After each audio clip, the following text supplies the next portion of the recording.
Director हूँ। हाँ director क्या अस्पताल का नाम? मातृका हॉस्पिटल अस्पताल। फ्री शिविर एड्रेस चलाने क्या है? एक मिनट, फ्री शिविर चलाने के क्या मंशा है मैम? फ्री शिविर चलाने का मैंने फर्स्ट शुरुआत में भी कहा कि महिलाओं का पर्सनली मेरे लिए कि महिलाएं बस मैं चाहूँ कि वो इस बहाने वो पहुँच सके और मेरी जो है कि मेरी बातें वहाँ तक पहुँच उनका सके। उत्थान होना। हाँ उनका उत्थान हो, जो प्रेगनेंसी है उसको नज़रअंदाज मत करे या बाकी जो भी तरीके की दिक्कत प्रॉब्लम है उनको आप छुपा के मत रखें, एक्सट्रीम मत होने दें। आप अर्ली है शुरुआत में आए, आप मिले, जो चीज़ें आपको एक दवाई से या बिना मेरी सलाह से ठीक हो सके उस चीज़ों को आप इतना उस लेवल पे मत पहुंचाइए कि भाई आपको एडमिट होना पड़ जाए, सुई लगे, इंजेक्शन की ज़रूरत पड़ जाए। बस यही हमारी है कि जच्चा बच्चा या पेशेंट सब लोग सही रह सके। आपकी जो हॉस्पिटल है मैडम आज जो शिविर लगा है जांच केंद्र जो है यहाँ पे, तो क्या कुछ मतलब लोग अपने बारे में बता रहे हैं कि हमको ये दिक्कत है वो दिक्कत है? मैं doctor Sushma Shikha MBBS MS obstetrics and gynaecologist, स्त्री और प्रसूति रोग विशेषज्ञ हूँ। अभी मेरा यहाँ आने का मेन मकसद है कि जितने भी फीमेल लेडीज़ हैं, महिलाएं हैं, जो चाहे वो गर्भ से है या अलग तरह की प्रॉब्लम से जो ग्रसित हैं, वो आकर यहाँ दिखाएं। नॉर्मली होता है कि फ़ीमेल घर में रहती है, जब तक वो एक्सट्रीम नहीं हो जाता सिचुएशन कोई भी प्रॉब्लम, तब तक वो ना अपने घर के लोगों को बताती है और ना पहुँच पाती है। तो हमारा मेन मकसद है कि वो जब फ्री हम लोगों ने सेवा यहाँ देने का ट्राई किया है तो वो कम से कम हमारे तक पहुँच सके और इलाज ले सके। दूसरी बात, जो प्रेगनेंसी में खासकर महिलाएं बहुत घर के लोग भी लगता है जैसे यार ये तो नॉर्मल चीज़ है, ऐसे ही हो जाएगा ठीक, कोई बड़ी बात नहीं। सही बात है, प्रेगनेंसी अपने आप में नॉर्मल चीज़ है। वो तब जब आप 9 महीने सही से उसका देखभाल करें, प्रॉपर ट्रीटमेंट ले, सरकारी सुविधाएं भी उपलब्ध है, जहाँ भी आपको सुविधा मिले वहाँ बस पहुँच पाए, चाहे आप मेरे तक पहुँच पाए, जहाँ जैसे अब आंगनवाड़ी लेवल पे है, आशा वर्कर है, या उससे ऊपर जाइए तो आप PSC है, उससे ऊपर जाइए तो आप सदर अस्पताल है और मेडिकल कॉलेज है ना, या प्राइवेट जितने भी अस्पताल जो भी हैं। तो आप शुरुआत में आप एक बार जाके दिखाएं, डॉक्टर से मिले, मेन सारा ऐसा हो जाए कि सारा चीज़ें सही है, बच्चा जच्चा सब सही हो, ताकि बेसिक लेवल पे आयरन, कैल्शियम, मल्टीविटामिन जो भी ट्रीटमेंट चलना चाहिए वो ले सके और अंत में आपका डिलीवरी सही तरीके से हो सके। सरकार की हमेशा से अभी जो नियति है कि मैटरनल मॉर्टलिटी जो मातृ जो मृत्यु रेट है उसको जितना से जितना कम कर सके, उसके पीछे हम लोग हैं कि जब तक अगर आप हमारे पास पहुँचेंगे हम सही ट्रीटमेंट दे पाएंगे और लास्ट में अगर हम सही तरीके से प्रसव करवा के डिलीवरी करवा के आप जच्चा बच्चा आपके हाथ में हम सही से दे पाएँ तो ये चीज़ें हमारी ऑब्वियसली कम हो सकेगी।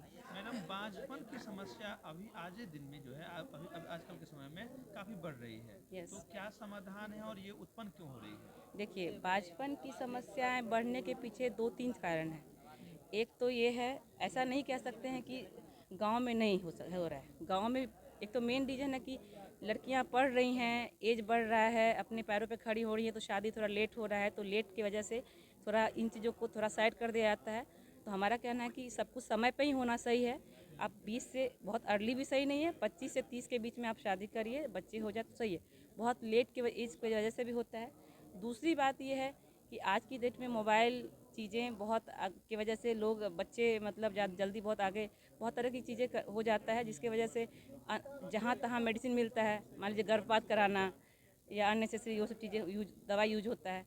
तो अननेसेसरी दवाई यूज ना करें, वो भी एक कारण होता है कि उसके वजह से मासिक अनियमितता आ जाने लगती है ना।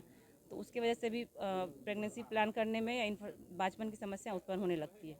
तीसरी बात ये है कि जैसे मान लीजिए कि शादी के बाद लोग अवॉइड करते हैं, जैसे 1 साल 2 साल ट्राई किया और बच्चे नहीं रह रहे हैं, अच्छा हो जाएगा।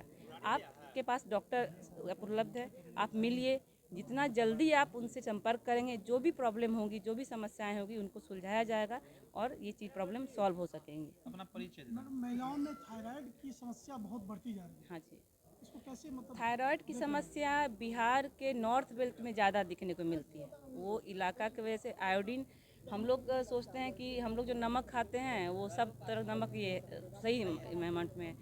तो क्या है कि आयोडीन युक्त नमक जो हमें खाना चाहिए उसको सही तरीके से यूज करना बहुत ज़रूरी है। हर जो आयोडीनाइज नमक होता है उसको यूज करिए।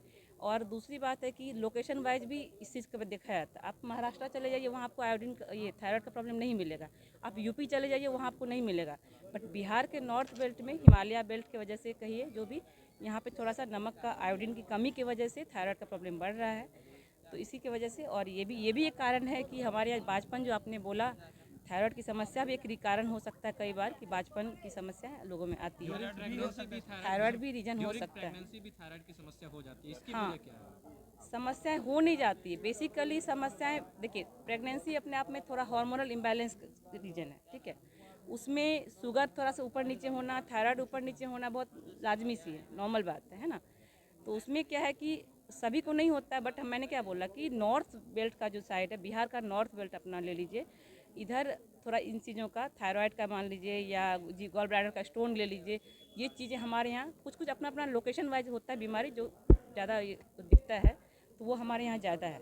इसीलिए अभी के टाइम में सरकार का भी ये आ रहा है और हम लोग भी चाह रहे हैं कि प्रेगनेंसी में जो पहले बुलाते हैं मरीज को, तो हमारा रहता है कि हम लोग स्क्रीन कर पाएँ कि ब्लड शुगर हो, थायराइड हो, इन चीज़ों का, या हीमोग्लोबिन का लेवल हो। स्क्रीन करने का मतलब है कि आगे मरीज को और बच्चा जच्चा दोनों किसी को कोई प्रॉब्लम ना हो। थायराइड की अगर प्रॉब्लम हो, उससे क्या होता है कि बाद में बच्चा जैसे होता है, बोला जाता है कि बच्चा दिमाग से कमज़ोर है ना, या समय से पहले बच्चा का नुकसान हो गया, या डिलीवरी के टाइम में दिक्कत आ गई, तो इनके पीछे भी थायराइड का भी रोल है। मतलब थायराइड का कमी होना भी प्रॉब्लम है। इसलिए हम लोग समय से पहले अगर दवाई शुरुआत कर दे तो दोनों हमारे पास सही सलामत हाथ में आए। जी एक मिनट जी, खास तौर कर महिलाओं में उपवासना रहना और लेट से भोजन करना, उससे क्या वैसे महिलाओं को नुकसान पहुंचता है? महिलाओं का ये इससे नुकसान ज़्यादा प्रॉब्लम गैस का प्रॉब्लम आता है, गैस्ट्राइटिस। कई सारी महिलाएं क्या है, अब तो अब 15-16 साल के बच्चे जो हमारे पास आते हैं, तो उनका प्रॉब्लम होता है कि मैडम भूख नहीं लगना है, गैस बन रहा है। इसके पीछे कारण है कि आप सही समय पे खाना, सही खाना, आदत होती है चलो एक कप चाय पी लेते हैं, क्या है चाय कुछ नहीं है, बट सबसे बड़ा जो अगर उसको आप कहे, हम अगर मेरे से पूछेगा तो जस्ट पॉइजन। आप दूध वाली चाय को सुबह के टाइम पे कोशिश करिए अवॉइड करने का। सुबह का उठने से 1 घंटे के अंदर आप नाश्ता प्रॉपर लीजिए, ठीक है।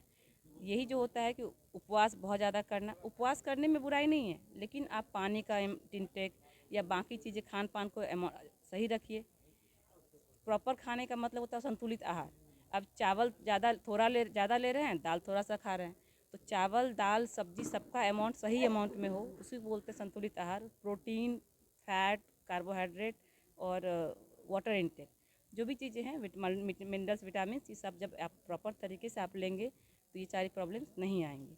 तो उपासना मतलब फास्टिंग जो आप बोल रहे हैं, वो करने में बुराई नहीं है, लेकिन उसको तरीके से करिए, है ना। और सुबह का मॉर्निंग फास्ट थोड़ा कम रखिए। परिचय ma'am. Doctor Sushma Shikha, MBBS, MS obstetrics and gynaecologist, स्त्री एवं प्रसूति रोग विशेषज्ञ, मातृका